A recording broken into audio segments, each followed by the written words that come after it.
andika imani na mamlaka yetu kwa Kristo. Mwanzo wa mamlaka ni Mungu anayejulikana kama Mungu Baba, ambaye ubaba wake unamaanisha chanzo cha mamlaka ya utawala wote wa mbinguni. Alimteua mtu anaitwa Yesu Kristo, akapewa nafasi ya mwana ambayo ilikuwa ni mamlaka chini ya mamlaka ya Baba. Na kwa uhalali alionao Yesu Kristo, na yeye akateua watu chini yake. Kwa sisi hapa tulipo, hatujateuliwa na Mungu moja kwa moja, Mungu Baba, bali tumeteuliwa na mamlaka ambayo Mungu Baba aliteua akaileta duniani, na mamlaka hiyo imetuteua. Kwa hiyo Mungu anatutambua. Tutakwenda kuangalia nguvu ya mamlaka alionayo Yesu Kristo. Kitabu cha Mathayo sura ya 19 mstari wa 25 na 26. Wanafunzi waliposikia walishangaa mno, wakisema, ni nani basi awezaye kuokoka? 26.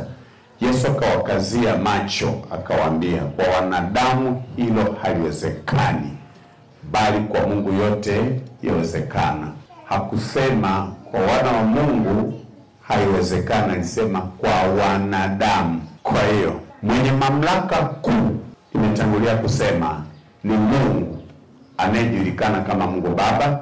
Lakini mamlaka ya pili katika ufalme wa Mungu ni mamlaka ya Yesu Kristo. Na Yesu Kristo na yeye, wakati amemaliza mission yake duniani, akateua wachungaji, mitume, wainjilisti, manabii na walimu, kwa kusudi moja tu, kuiwakilisha mamlaka kuu ya Mungu tunapokuwa tunaishi hapa duniani. Kwa mwenye mamlaka kuu ni Mungu, na mamlaka hayo kapewa Kristo mkuu wetu, na nguvu zote za ufalme wa Mungu. Kama Mungu Baba alivyokuwa na madaraka ya kuwa na kila kitu, ndivyo Yesu Kristo ambavyo amepewa hiyo nafasi ya kimamlaka. Yesu Kristo ana neno la mwisho. Anasema kwenye 19:26 Mathayo, akasema, kwa wanadamu hilo haliwezekani, bali kwa Mungu yote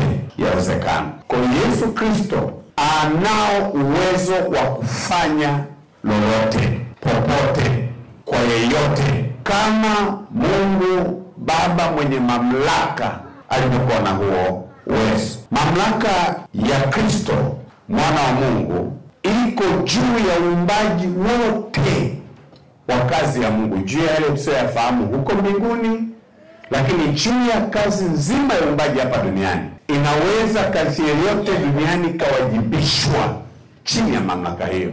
Yuko juu ya uumbaji wote wa Mungu, na mamlaka hiyo inatenda kazi ndani yetu vile vile kama kwa Mungu Baba, kama kwa Yesu Kristo, ndivyo ilivyo na kwetu. Kwa hiyo kama mamlaka hii tunayo, alafu kukawa na mambo hatuyaelewi tukanyamaza, tutakuwa hatuelewi maana hasa ya mamlaka ya Mungu ya Yesu Kristo, ambaye Yesu Kristo pesa ametupatia chini yake. Kwa kimamlaka ya ufalme wa Mungu, Mungu Baba mamlaka yake kwa top.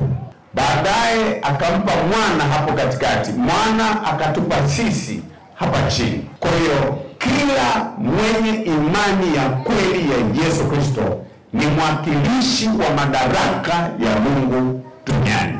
Tukaangalie uhakika wa haya maneno.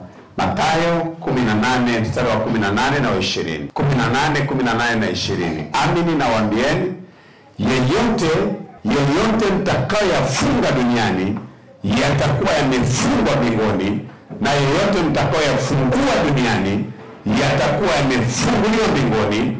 Tena nawaambia ya kwamba wawili wenu watakapopatana duniani katika jambo lolote watakaoliomba, watafanyiwa na Baba yangu aliye mbinguni. Kwa kuwa walipo wawili watatu wamekusanyika kwa jina langu, nami nipo papo hapo katikati yao. Hajatupatia mamlaka ndogo, ametupatia mamlaka kama aliona. Anasema mtakalo lifunga duniani linafungika na mbinguni. Tunaishi kwenye dunia ambayo kuishi katika hali ya kawaida ni hatari. Tunaishi kwenye dunia kuwa na imani ambayo ni dhaifu ni hatari. Tunaishi kwenye dunia ambayo mama yako anaweza kawa adui yako, mke wako anaweza kawa adui yako, mtoto wako anaweza kawa adui yako, rais wako anaweza kawa adui yako, wananchi wanaweza kawa adui za rais. Tunaishi kwenye dunia ambayo yeyote anaweza katumiwa dhidi ya mwingine. Kwenye mahala ambapo, ngoja tuende njia hii, ilimpendeza Mungu wakati ulipoadia kumleta Yesu Kristo duniani. Lengo la kumleta Yesu Kristo duniani ni kuja kutengeneza mazingira ya uhalali wa kuja tena ufalme wa Mungu duniani, kufunua mamlaka yake na nguvu zake kwa lengo la kurudisha tena hali ya mwanadamu, maisha ya mwanadamu, afya ya mwanadamu, kila kitu ambacho mwanadamu kilibomolewa alipokuwa chini ya utawala wa giza.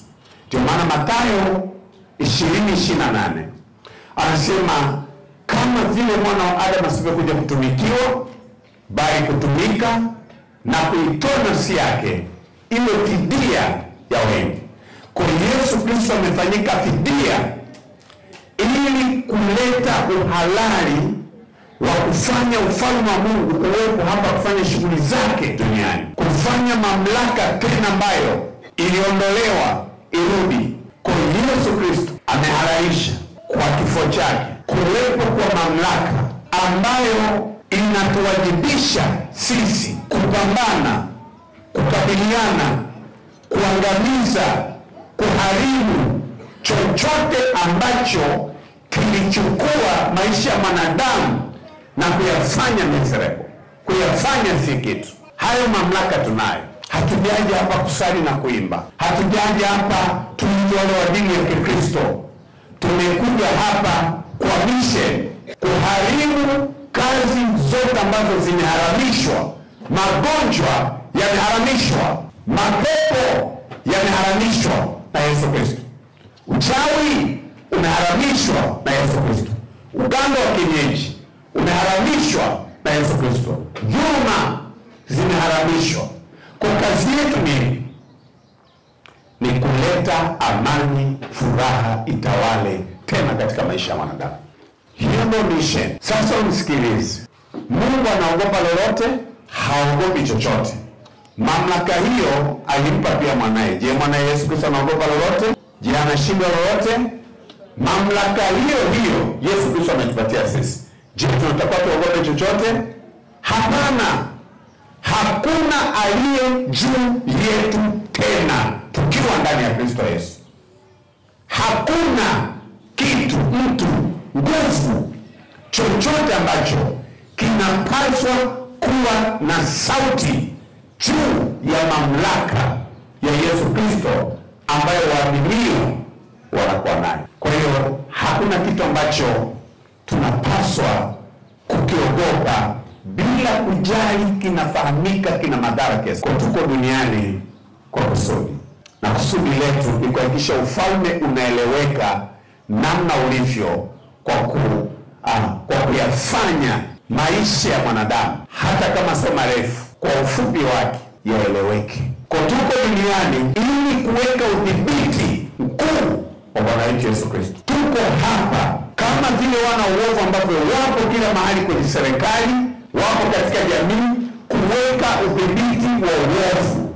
Na sisi kadhalika kutoka katika ufalme wa nuru tumewekwa kwa ajili ya kuleta udhibiti. Mathayo 5:13 anasemaje? Ninyi ni chumvi ya dunia. Tuko darasani, ninyi chumvi ya nini? Ya dunia. Tunajua, tunaelewa. Kikipikwa chakula kizuri hapa, kama hakitawekewa chumvi ladha yake, hautaielewa. Hata kama ni nyama nzuri kiasi gani, chumvi hufunua uzuri, utamu, asili ya kitu. Kwa tumetumwa kuleta ladha ya maisha ya amani, maisha ya furaha, maisha yenye afya. Hii ndiyo mission ambayo tumeletewa. Tunajua kazi ya nuru ni nini? Ni kuondoa giza. Tunajua kazi ya chumvi ni nini? ni kuweka radha na kufunua madini kwa ajili ya kwenda kujenga mwili. Kwa hiyo ufalme wa Mungu umetumwa kuja kujenga, umetumwa kuja kuinua, umetumwa kuja kuimarisha, umetumwa kuja kufichua yaliyofichamana na kumtesa mwanadamu na kumfanya mwanadamu aishi katika asili yake. Kwa hiyo imani hii sio imani ya kuibeba kama mila na desturi, ni imani ya wapambanaji, ni imani ya watu wenye nguvu, na ufalme wa Mungu unachukua vitu kwa nguvu, unachukua maisha kwa nguvu, unachukua afya kwa nguvu. Ukisha kuwa na ufahamu huu, huwezi ukakubali kwa gharama yote kuonewa. Sasa imani, kwa mara ya kwanza kabisa Mungu alifunua imani ya kifalme kwa kumpa mwana wa Kish, mfalme Sauli wa Israeli. Alimpa imani ya kifalme. Kitendo cha kumpa ufalme kupitia mtumishi wa Mungu Samuel, imani ya kifalme iliingia ndani ya mtu, na nguvu za kuanza kudhibiti, kumiliki na kushindana na kila umiliki wa adui zilianza kufanya kazi ndani ya mtu. Maandiko yanasema alipigana na kila taifa lililozunguka taifa la Israeli, akawashinda, na Israeli wakawa katika udhibiti wa mataifa mengine. Baada akaja Daudi, Mungu akampa ufalme. Alipompa ufalme, Daudi ndiye aliyepigana na mataifa mengi, na Israeli wakawa wakoloni wanaodhibiti mataifa yote yanayozunguka. Baada akaja Sulemani. Imani yake ya kifalme Sulemani ilienda mbali ya zaidi ya mbali ya Daudi, iliiteka dunia kwa kinywa chake. Sasa akina Daudi walikuwa ni manabii, walikuwa wanaonyesha namna ambavyo imani ya Kristo ambayo ni ya kifalme itakapofunuliwa na nguvu zake kwa duniani, tutadhibiti kila kinachoonekana kuwa kina nguvu, kina sauti, kitanyamaza, na wana wa Mungu watatawala duniani. Hiyo ndio ilikuwa kusudi la kina Daudi kututabiria. Kwa hatujaja hapa kukusanyike, tupige makofi, tukae. Tumekuja hapa kwenda kurarua, kuangamiza, kuharibu na kuweka msingi wa utawala wa Mungu katika maisha ya wanadamu. Kama uko ndani ya nyumba, uitike amina.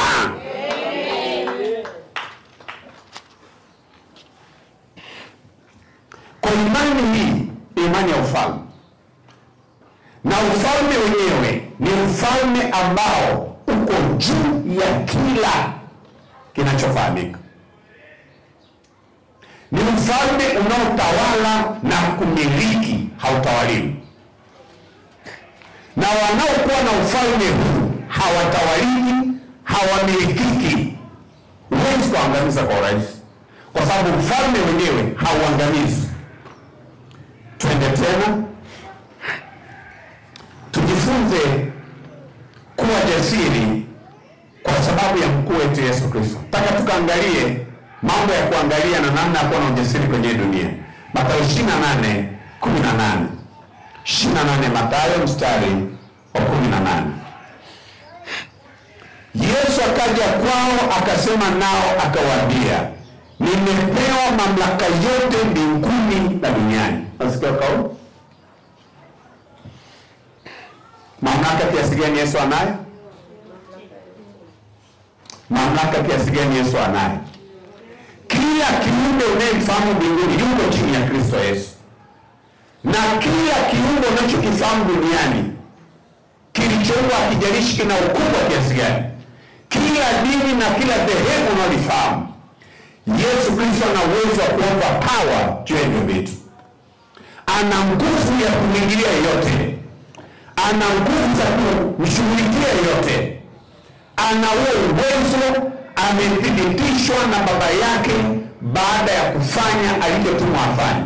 Sasa haya mamlaka aliyonayo Yesu Kristo ndiyo mamlaka ambayo anawapatia watu wake wawe nayo, ili watu wake wawe kama Yesu Kristo alivyo.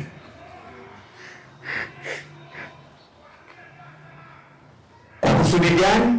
Kumbuka, tupo kuwakilisha ufalme wa Mungu, tupo kusimamia habari za ufalme wa Mungu. kusimamia maisha ya ufalme wa Mungu. Tuko darasani? Nauliza, tuko darasani? Hasa kama unaambiwa na mamlaka yote amepewa, kuna cha kuogopa? Haogopi chochote. Kwa hapo ulipo,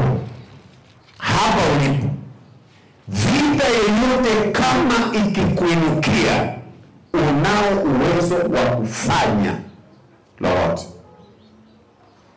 Narudia tena, nyinyi mlioko mashuleni, unao uwezo wa kukabiliana na chochote bila kufumba macho. Huo uwezo unao. Kwa nini? Kwa sababu unayemwamini ni superior, yuko juu ya kila usicho hata kifahamu. Kwa hiyo imani yetu si nyepesi, kwa sababu aliyetupatia si nyepesi. Nguvu yetu si nyepesi, aliyetupatia si nyepesi. Ufalme wetu si nyepesi, mfalme wetu si mwepesi, alichotupatia sio chepesi. Ielewe imani tulionayo imetoka kwa Muumbaji ambaye ndiye mfalme mkuu na ndiye ametapanya ufalme na kutugawia. Nikwambia sasa hivi, fumba macho ulipo, utembee uje hapa mbele, unabadilika kutembea. Baada ya kuacha kuona, hali yako kutembea inakuwa tofauti. Ndio maana mtu anayejielewa uombaji wake na malalamiko yake ni kitu kingine, kwa sababu naelewa kwamba mimi sipaswi kuwa hivi, napaswa kuwa vinginevyo. Kutembea Efeso sura ya 6. Kimbia haraka. Tuangalie huko juu sana tuliko. Maandiko yanasema Kristo ameinuliwa juu ya kila kitu kwa ajili ya kanisa ambalo ni wale tunaomwamini. Na kwa sababu hiyo tumeinuliwa na kuwa juu ya falme, mamlaka, sultani na nguvu na kila kiumbe na dini zote, wala hakuna chenye uwezo wa kufurukuta katika imani yetu.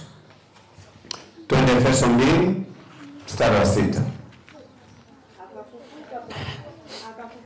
Tusome watu ndio. Akatufufua pamoja naye, akatuketisha pamoja naye katika ulimwengu wa roho katika Kristo Yesu. Hebu turudi Efeso 1. Efeso 1. Naomba tuunganishe na maana niasome alafu tuunganisha. Shikilia karatasi yako. Tutaunganisha tukimalizia Efeso 2:6 tuunganishe na Efeso 1:21.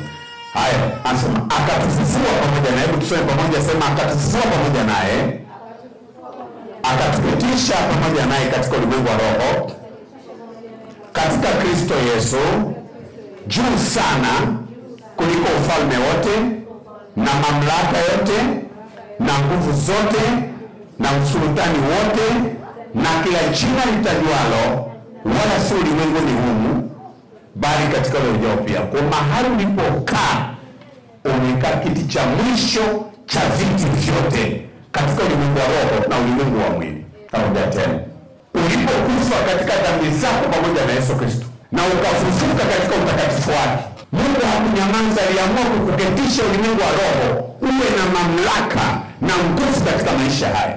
Na mamlaka yako ni mamlaka ya mwisho katika mamlaka zilizopo hapa duniani katika ulimwengu wa roho na ulimwengu wa nyama. Tuna uwezo wa kufanya maamuzi hata kama hatupo katika mifumo ya mamlaka ya serikali.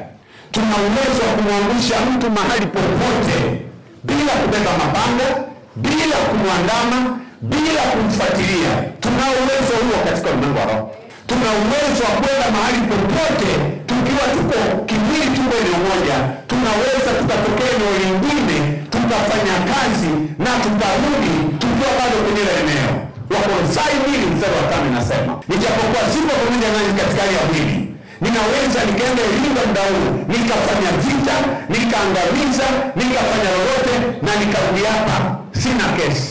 Kwa hiyo ulimwengu wa roho ni ulimwengu ambao sisi tumepewa kuuendesha, kuoperate katika Roho Mtakatifu. Kwa imani yako wewe ni imani ambayo iko juu ya imani zote tunazofahamu ya duniani. Roho ya Mungu ambayo tumepewa ni roho ambayo iko juu ya roho zote ambazo unazifahamu na ambazo unazifahamu wewe.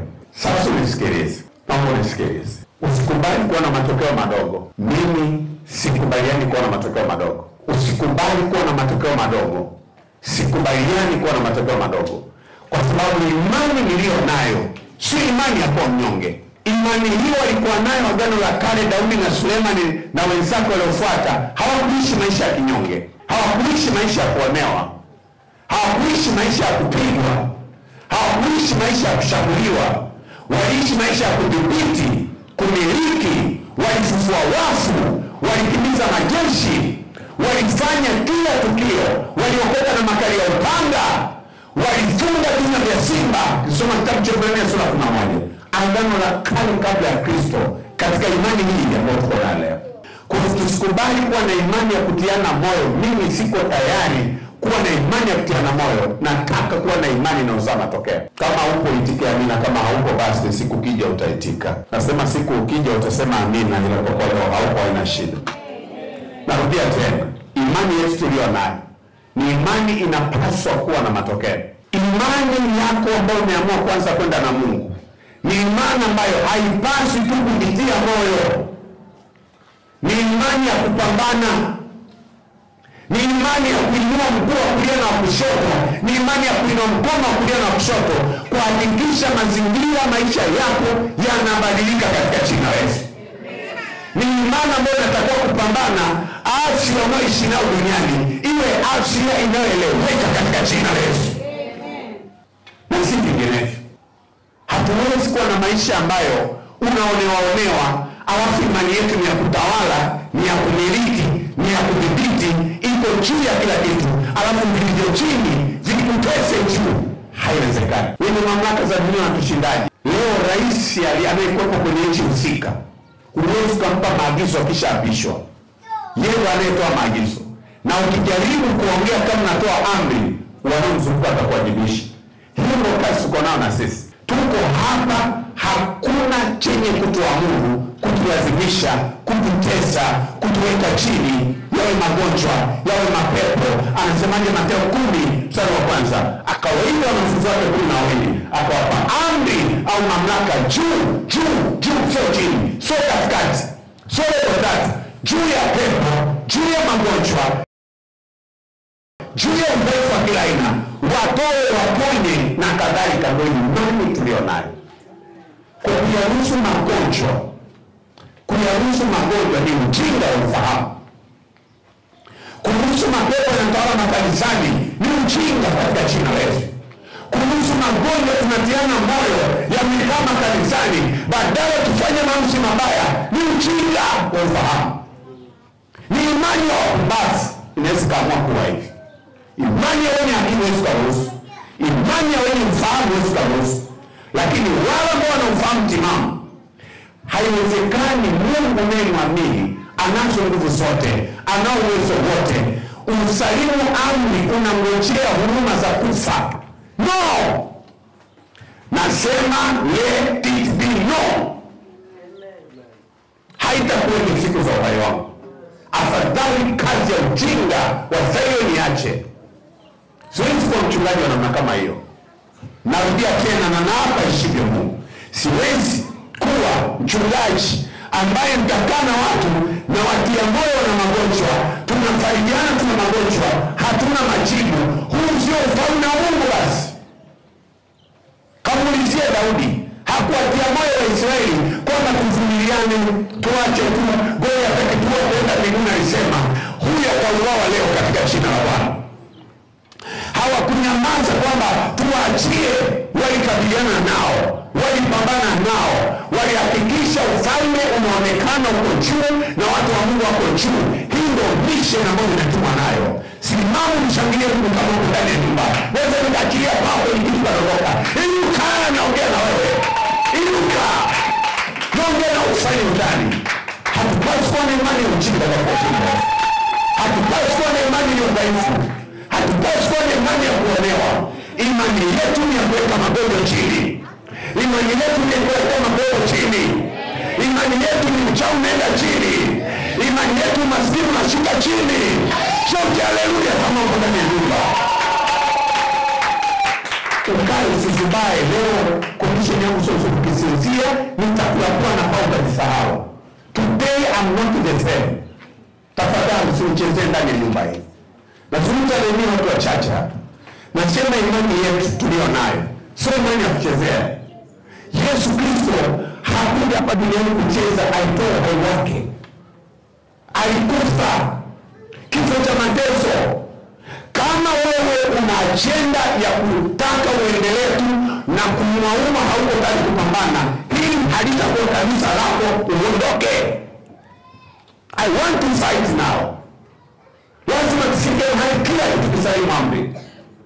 Lazima tufike mahali kila pepo asalimu amri. Kila ugonjwa salimu amri. Maana tuko juu ndani ya Kristo Yesu. Hatuwezi kuendelea kujiona mwanga kwa shida. Hatuwezi. Haiwezekani, haiwezi kuwezekana. Yesu alipokuwepo, kila aina ugonjwa ulisalimu amri mbele yake. Twende Mathayo 23, kimbia mara moja. Wakati wa makanisa ya kusinzia unaishi. Lazima tuanze kuonyesha uwezo wetu. Fungua, kimbia haraka Mathayo sura 23. Fanya haraka, fungua. Twende ukasome huyu ambaye unamwamini wewe. Usifanye nje na Yesu Kristo. Anasema katika Mathayo 23, na alikuwa akizunguka katika Galilaya yote, akifundisha katika masinagogi yao na kuhubiri habari njema ya ufalme na kuponya ugonjwa na udhaifu wa kila namna katika watu. Alikuwa akihubiri na kufundisha na kushughulikia kila ugonjwa uliokuwepo wakati wake. Hiyo ndio imani tuliyonayo. Habari ya kuwa na nyumba za ibada za kutiana moyo ni upumbavu, ni ujinga, ni mkosefu wa akili. Hatujielewi. Lakini kama ukishaelewa, hata yule mwana mpotevu alipogundua kwamba pamoja na kwamba nimeharibu, lakini siwezi kuendelea kuishi mazingira, siwezi wenyewe nimeheshimu akanidharau na kujifanya niwe na nguruwe, ili hali baba yangu kuna na uwezo. Hasibora tu niende kwa baba nikaishi kama hata mfanyakazi, lakini naishi vizuri na baba yangu.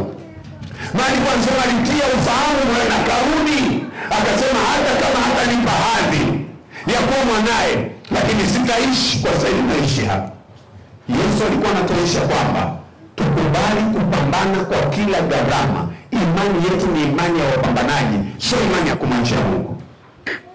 Ni imani ya watu wenye macho makavu na lile mara, wakitafuta kitu kimoja tu, matokeo, majibu, matokeo. Kama unatiatia huruma, hauko tayari kuinua roho yako na kusema acha nipambane, nataka nikwambie imani hii hautaiweza. Hii imani ni imani ya upambanaji. Ni imani ya upambanaji. Ni imani ya upambanaji. Ni imani ya upambanaji.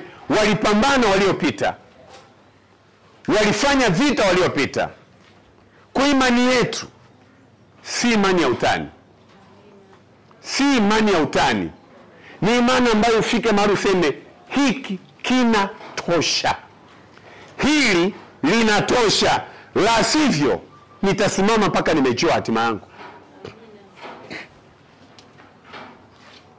Tuko darasani. Kwa imani yetu sio imani ya mchezo. Sio imani ya utani. Yuko juu, amenunua juu ya kila kitu. Amenunua juu ya kila kitu. Na maandiko yanasema kuinuliwa kwake kumekuwa ni kwa kutuinua sisi. Na sisi tumeinuliwa tuwe juu ya kila kitu. Tuwakilishe ufalme wa Mungu aliye hai. Tuko darasani. Kwa hiyo haijalishi umetoka katika ukurasa gani wa maisha, unaweza ukaamua kwamba sasa ni wakati wa imani yangu kutaka kuonyesha. Iko kwenye maamuzi yako. Iko kwenye hatima maamuzi yako. Iko kwenye hatima maamuzi yako. Tunaweza tukaamua kwamba tuendelee kutiana moyo, liwe kanisa la faraja tu. Mungu atafanya, tunamwachia.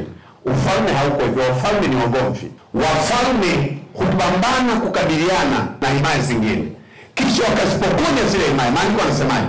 Maandiko yanasema kwa imani walichukua milki za wafalme. Walichukuaje? Walipambana nao, walikabiliana nao. Kwa imani yetu ni imani ya kuinua watu katika roho zao kijeshi, wakienda kuchukua vitu kwa mapambano. Sasa hivi uolewaji umekuwa ni wa mapambano, uozeshaji ni wa mapambano. Tumekuwa kwenye dunia ambayo mambo yake yanabadilika kila uchao, ratiba zinabadilika kila uchao. Kwani wasihi, kama umeinuliwa huko juu, alafu kuna vitu vinajaribu kukandamiza, sasa ni mawili: aidha uviache viendelee mahali ambapo sio pao, au wewe uchukue hatua ya kuwajibisha. Imani ya kujifariji na ujinga ambao maandiko hasemi, achana nayo. Kama kuna tatizo, pambana nalo mpaka mwisho. Hata mbinguni waseme alipambana ingawa hakupata matokeo, kuliko tunyamaze. Wajinga watajenga nyumba za ibada kutiana moyo. Wenye akili timamu, nyumba za ibada ni makambi ya kutengeneza watu na kuwainua watu waende kwenye makabiliano, wahakikishe ufalme wa mwana kondoo Yesu Kristo unatawala mahali pake. Tunahitaji kusimamia haki yetu. Narudia tena, tunahitaji kusimamia haki yetu, kudhihirika tena haraka. Daniel wakati anaomba alimwambia Mungu, Mungu sichelewe, nataka kutimiliza misheni. Kwa nini haraka? Hatuna muda wa kudumu hapa duniani. Siku ndio inaenda, hairudi tena. Kwa ukiendelea kujitia moyo kana kwamba Mungu ana miaka mingine ya kuongeza, haipo. Watu wengi wanapenda kusema Mungu aliongezea miaka. Hakuongezea, ulishapangiwa. Kwa kama unaipoteza ni hasara yako. Kila jambo la nini maandiko yanasema na wakati wake. Wengine wamepewa 70, wengine wamepewa 80, wengine wamepewa 100. Kama umepewa 100 ukaitumia ndivyo sivyo, unakuja kushtuka baadaye imebakia mitano, mwambie Mungu niongezee. Haiongezeki. Ibrahimu alipofikisha 175 aliondoka. Isaka alipofikisha 180 aliondoka. Sara alipofikisha 127 aliondoka. Kwa sababu niongezee, hebu achana niongeza. Hiki kwanza ulicho nacho unakitumiaje? Kwa ni wasi. Kila mwenye roho yenye akili ndani, huu ni wakati wa kufanya mabadiliko kwa maisha yako.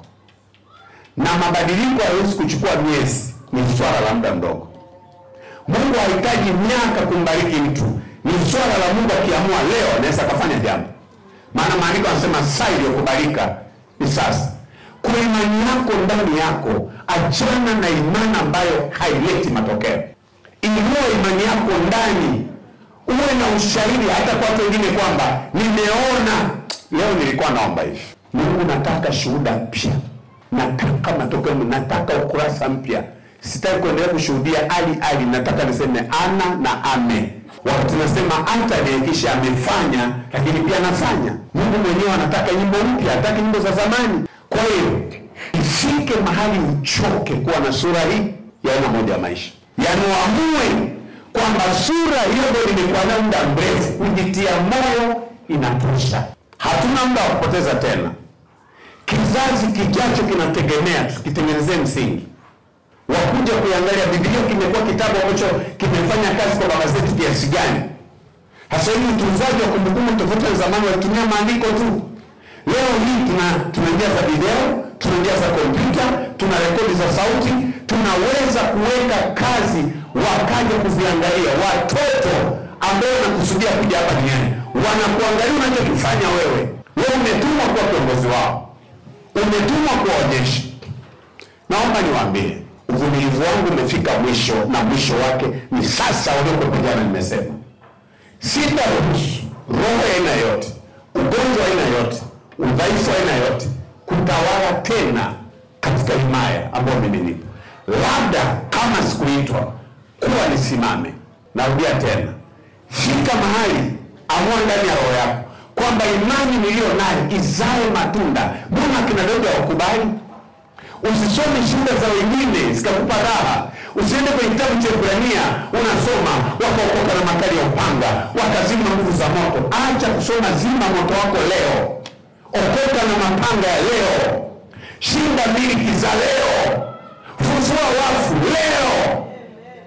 Shinda magonjwa leo. Kichwa hicho kichagua Mungu anakijua mwenyewe. Imani hii kwa kuwa nina ushahidi wa maandiko, Biblia hii, rafiki yangu sitakubali. Ingekuwa nimehadithiwa na mtu ningeshika mashaka. Ingekuwa nimeota ndoto ningesema huenda nimechanganyikiwa. Lakini nguvu ya maandishi yana nguvu kuliko kitu chochote. Maandishi haya yameandikwa. Sitasimama pengine kusipokuwa kwenye maandishi na kufanya maandishi anachoniambia. Hakuna ugonjwa ambao natakiwa kufika mahali tu uangalie. Kila ugonjwa natakiwa kusalimu amri mara moja sasa na kuendelea. Naomba nisikilize napoenda kumalizia. Mwongozo wa uwepo wa ufalme wa Mungu juu ya uso wa nchi ni kazi yetu. Hakuna namna Mungu atafanya maajabu kwa sauti, kwa macho, kwa ujasiri isipokuwa kupitia mtambeni wewe. Wewe usipokuwa jasiri, Mungu usikuwa jasiri, atasimamia wapi? Nani ataona sura ya Mungu kama sio sura yako? Nani ataona mkono wa Mungu kama sio mkono wako? Nani atasikia sauti ya watu jasiri ambao wamesema lazima tuone njia, majibu na matokeo? Imani yetu sisi, Mungu anasema Mungu amemuinua mno pamoja na sisi. Tumeshikamanishwa na Kristo, tumeinuliwa isiinuliwa. Tunaweza kufanya kama yeye Yesu Kristo na kama Mungu vile vile. Yesu amesemaje Mathayo 10:40? Anayewapokea ninyi alipokea mimi, anayempokea mimi ampokea aliyenipeleka. Tuko hapa kwa uwakilishi wa Mungu. Mungu anashindwa nini? Kwa nini kama tumechukua alichokuwa na Yesu Kristo ambacho ndicho nacho Mungu, mbona Mungu afanikiwe mambo yake ya kwetu asifanikiwe? Au tuna Mungu mwingine? Lazima uangalie imani uliona. Tuache kutiana moyo kwa upumbavu. Tufike mahali tuwe na akili timamu. Tufike mahali cheupe ambacho ni cheupe ni cheusi tukirudishe kwenye rangi yake. Imani yetu hii tangu ilipoanza kurudishwa duniani imekuwa ni ya wakina leo kutumia mapanga, mashoka, marungu kabla ya teknolojia. Baadaye Kristo amekuja akasema amehamisha teknolojia, tutatumia tena mapanga. Tunatumia neno lake kama panga, tunatumia neno lake kama moto. Teknolojia imeenda zaidi kwenye ufalme huu. Ufalme wa Mungu mwanzo walitumia silaha za mwili, mapanga, mashoka akina Daudi. Leo hii kwa neno la kinywa chetu tunaweza kunoa, kurudisha, kuinua, kuua, kufanya. Tunaweza kufanya lolote. Tuna silaha zinani wetu. Hii Biblia ni silaha zimejaa. Ni kuzichukua kwenye kitabu na kuziingiza ndani na kuingia kwenye shamba na kwanza kukabiliana. Kwa hiyo usikubali tena, narudia, weka ukomo, weka ukomo. Mimi maombi yangu ni magumu. Nilikuwa naomba, nikwambia nilikuwa naomba Mungu afadhali usingeniita kama Yesu kafanya hivi. Yesu ungeniacha mimi nipate shida. Kwani wangapi walipata shida na kufa katika shida zao? Kama uliona na sasa kufanya hiki, nataka kuona kinafanya kazi. That's all. Huwezi kaniweka kwenye kazi ambayo hautanipa ushirikiano. Haiwezekani. Kama umeniweka kwenye kazi, alafu kazi yenyewe sioni matokeo, unataka niendelee kukaa, niambie kwamba hujaniweka. Niambie. Lakini kama umeniweka, anasemaje Yesu? So mimi niliyochagua, ni mimi nimewachagua nikawaweka ndio mkafanya mkaze. Sasa kama sioni matokeo nafanyaje? Kwa niendelee tu kukaa tu na umesema nimekaa kwenye hicho nafasi sababu ya kuzaa. Kwa imani yetu haitaki wajinga. Haitaki watu wanaojitia moyo wakati maandishi yamesema. Maandishi yamesema. Maandishi yamesema. Maandishi yamesema. Maandishi yamesema. Yote yanaweze. Yesu Kristo anaishi milele. Pigeni Bwana makofi.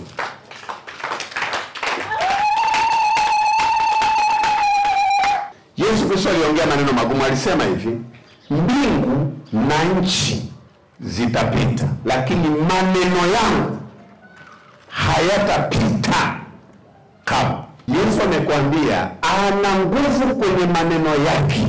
Mbingu zinaweza kupita, si chochote kisema Yesu. Wewe umemsoma Daudi, alikuwa ni binadamu, walikuwa ni watu walioishi, walikuwa na familia na wake zao na ume zao. Lakini watu hao walijua ufalme wa Mungu ni wa kupambana dhidi ya kingine chochote ambacho sio asili yake. Ibilisi hana huruma nyewe watu. Na hata watu wanaenda kwenye utawala wake hawafanyi kwa watu wenye huruma. Ukifikiria mbele ya mtu ambaye hana huruma, huwa hajali. Tena ukifikiria ndo anafurahi, anaona amekuweza. Ndivyo ilivyo. Kwa imani yetu, imani yangu, utumishi wangu mimi, sio wa kufanya mzaha. Enough is enough. Na nataka mtu awe na hiyo imani ya kwamba no, lazima utawala uwepo. Maana kwa sababu mtoto amezaliwa kwa ajili yetu, tumepewa mwana mwanamume. Uwezo wa kifalme utakuwa, au serikali ya ufalme itakuwa mabegani mwake. Yeye Mungu mwenye nini? Baba wa milele, mshauri wa ajabu, mkuu wa amani. Yesu Kristo anapokuwepo panatakiwa kuonekana amani. Amani ni nini? Ni lazima kuwe na uhalisia wa utulivu wa mwili na maisha ya mtu yana utulivu, kuonyesha kwamba kuna utawala upo. Lazima kuonekane kuna utawala. Lazima kuonekane kuna utawala. Yesu Kristo anaishi milele. Amesema mbingu na nchi zinaweza kupita, lakini maneno yake hayatapita kamwe. Hayawezi kupita. Maandishi tuliyoachiwa hayana namna kwamba anaweza akapunguzwa makali yake. Haiwezekana. Amesema mbingu na nchi zinaweza kupita, maneno yangu hayapiti, lazima yawe kama alivyosema. Kwa ukiona Mungu amesema kitu, unatakiwa kitie katika kupambana na kudai kwa ufahamu. Kuna mtu mmoja ameandika kwenye gari, huruma sio malezi. Anasema kama unataka kulea, ondoa huruma. Kuna mtoto anapotaka kuvunja protocol, unaweza kutumia huruma kama ujinga wako. Na mimi nikwambie, dunia hatufanikiwi kwa kujihurumia. Hii dunia ni dunia ya kupambana. Ni dunia ya vita. Kwa kuwa baba yetu aliharibu, Mungu ametengenezea njia ambayo sio nyepesi, ni ya kupambana. Kwa maana kushindana kwetu sisi si juu ya damu na nyama. Maana yake ni vita vimehama toka mwilini, sasa viko rohoni. Hasa hivi kuolewa ni mapambano. Hupambani, utajikuta siku zinaenda. Hupambani. Idadi ya wanaofanya maamuzi kuingia kwenye ndoa ni ndogo kuliko idadi ya wanaobaki. Hasa hivi vilio kila mahali wa dada. Ukiingia mitandaoni huko, watu wamefungua paka mfumo wa mitandao, wadada waenda, wengine wajirekodi huko wanalia, jamani huu mwaka ni wa 50, wanaume mko wapi? Wengine wanatembea mtaani wanaandika mabango, nataka mwanaume kuanzia miaka 20 mpaka 75. 75 kuna mwanaume anayesema mwenyewe na miaka 20. Watu wamechoka, wamekata tamaa. Ndio dunia tulionayo. Kwa kama hatujikusanyi tukaelewa kwamba ufalme unapotaka kupanua himaya yake, ufalme huwa na ugomvi na falme zingine. Hakuna ufalme ambao unakuwa mwepesi. Kaulizia ufalme wa Uingereza. Uliwezeje kutawala Afrika? Uliwezeje kutawala Marekani? Uliwezeje kutawala mataifa mengine? Walikuwa na nguvu za kijeshi. Ukisumbua na kuwajibisha, wanaua watu ambao ni wababe, mnabaki wanawatawala, wanachukua rasilimali zenu. Wamechukua rasilimali za Afrika kuliko na dhadhani. Kwa nini? Walikuwa na nyang'anya. Mbinu waliokuja nayo mwanzo ilikuwa ni mbinu ya akili na hila. Wanaleta vitu cheap, wanachukua vitu vya thamani. Wanaleta vitu vya gharama ya chini, wanachukua vitu vya thamani. Mnakuja kujua kwa ni vya thamani, wametajirika. Baadaye wakaanza mbinu za kijeshi. Pambana, dhibiti maeneo, dhibiti himaya, tisha watu, wamiliki na utawala, chota rasilimali zao. Ndivyo dunia ilivyo. Kwa imani yetu hii, kwenye nyumba hii ndogo ambayo tunakutana hapa, ni lazima kwenye maombi tufanye azimio binafsi ndani ya moyo wako kwamba imetosha. Na unaweza sometimes hela yenyewe kutibiwa, kama ungesema ni ugonjwa, huna hela. Yaani yenyewe ni issue ngumu. Maisha yenyewe haeleweki. Imani yenyewe haeleweki. Utaponea wapi? Nilitaka leo nisifundishe chochote hapa. Nimejikaza sana. Yaani nilikuwa nimegoma kabisa kuandika na kufanya kitu chochote. Niko kwenye fight. Niko kwenye mapambano toka Ijumaa. Niko kwenye mapambano toka asubuhi ya leo. Niko kwenye mapambano muda mwingi. Kwa nini? Nataka lieleweke jambo moja. Imani yetu ionyeshe uhalisi wake. Hatuwezi kuendelea kutiana moyo wakati uhalisi unaeleweka. Haiwezekani. Mnakumbuka wasomaji wa Biblia. Mwanamke Hana, mke alikuwa anampa mara ngapi? Kama anagawa fungu la fedha alikuwa anampa mara ngapi? Mara 2. Akimwambia mimi ni bora kuliko watoto wangapi? 10. Yule mama alitulia. Yule mama na hela nyingi anasema shida sio hela nyingi. Nani anakula? Nataka kwanza tumbo langu ambao nimepewa kuzaa. Mama alinizaa. Mbona mimi sizai? Mwanaume anamtia mama akasema mimi sitoi moyo. Alienda siku moja ibadani, alichafua hali ya hewa kwenye ibada. Eli akaangalia, wakati anaangalia watu kama anavyoangalia hivi. Akasema mwanamke utalewa mpaka lini? Akasema baba sijalewa. Najiuliza mimi ni mwanamke kabisa, kifua kina matiti, ya kazi gani? Yaliweka mapambo haya. Yaliweka mtu anyonye. Wakunyonya mbona wasaliwi? Kwa nini Mungu anipe mume? Mume alikuwa wa nini? Si ningebaki binti? Hizo ndio zinaitwa hoja. Nimeomba kwa kumenipa mume. Mume amekuja. Tumesafiri, tunataka kusafiri. Safari yetu hatufiki kwenye kituo tukaeleweka. Yule mama hakukubali mpaka alipopata matokeo. Ndipo alikuja kwenye nyumba ibada kwa shukurani na kutoa sadaka ya shukurani. Hivyo ndivyo imani inavyokuwa. Kuna wakati imani ifike mahali unasema, najua hili jambo natakuwa nipate, mbona sipati? Natakuwa niinuke, mbona siinuki? Natakuwa hivi, mbona si? Kwa nini? Ndio imani yetu ilivyo. Imani yetu sio ya kutiwa moyo. Kama maombi ya siku 3 yameshindikana, na ingia 7 imeshindikana, nitaomba hapa mpaka nakufa, mpaka nimeona. Ndio imani yetu ilivyo. So namwachia Mungu. Unajua hakuna namwachia Mungu. This is kingdom. Na ufalme wote ni wa mapambano. Nakumbuka nchi yetu ya Tanzania, kipindi cha baba yetu wa taifa, walijaribu kusuluhisha na Uganda. Mwalimu Nyerere alikuwa na Umoja wa Mataifa, wajaribu kumkemea, Umoja wa Afrika wamkemee jamaa, lakini walikuwa wanaonekana kama wanamwogopa Idi Amin. Msimamo aliosimamia ni ule ule na wakuleta madhara. Kila mnavyojaribu kufanya suluhisho akasema njia ni nini? Huyu jamaa hasikii, haonyeki, haamiliki, tumpe nini? Wakachafua hali yao, wakasema hakuna namna ila kumuua. Ndio vijana waliinuka hapa kwenda kwanza wakabiliana naye. Ndivyo dunia ilivyo. Dunia iko hivi, kuna mambo ukisema yaende kwa smoothly, hayaendi. Ukijaribu kuyangoja, hayaendi. Ukijaribu hivi, hayaendi. Suluhisho is fight. Ni mapambano. Ni mapambano. Na mapambano sipambane kwa staili ile ile. Badili staili ya kupambana. Kwamba ikiwezekana kama ni wiki sitalala, kuanzia saa 6 mpaka saa 10 naacha kulala. Nalala nini nalia? Nalala nini naumia? Ni afadhali niteseke, nihakikishe kile ninachotaka ukiona nikione. Hivi ndivyo unaweza kainuka mazingira ambayo umekaa muda mrefu bila kuinuka.